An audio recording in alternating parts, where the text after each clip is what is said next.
Bonjour à tous, dans cette vidéo nous allons voir comment utiliser la transitivité de la divisibilité.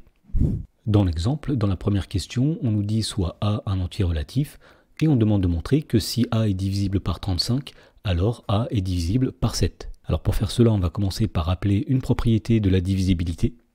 Alors on considère A, B et C trois entiers relatifs.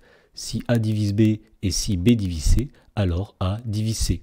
Alors cette propriété s'appelle la transitivité, et donc voyons comment utiliser la transitivité pour répondre à la première question. Donc on va considérer A un entier relatif, soit A appartenant à grand Z, tel que A est divisible par 35, c'est-à-dire tel que 35 divise A. Donc on veut montrer dans ce cas-là que A est divisible par 7, et donc la première chose qu'on va remarquer, c'est que 35, lui, est divisible par 7, donc 7 divise 35, car on peut écrire 35 comme 7 fois un entier, et effectivement 35 c'est 7 fois 5. Donc on vient de dire que 7 divise 35, on a supposé aussi au départ que 35 divise A, et donc on en déduit par transitivité que puisque 7 divise 35 et que 35 divise A, eh bien que 7 divise A. Et donc puisque 7 divise A, on en déduit que A est divisible par 7.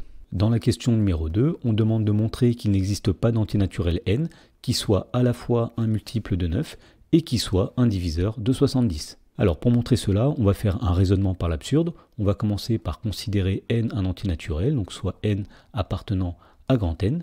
Alors on suppose que n est un multiple de 9 et que n est un diviseur de 70. Et on va essayer de montrer que ceci aboutit à une absurdité. Alors tout d'abord, puisque n est un multiple de 9, eh bien cela signifie que 9 divise n.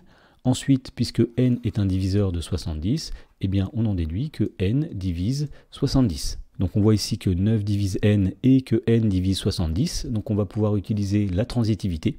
Et donc on en déduit par transitivité que 9 diviserait 70. Or 9 ne divise pas 70, puisque 70 n'est pas dans la table de 9, et donc on aboutit à une absurdité.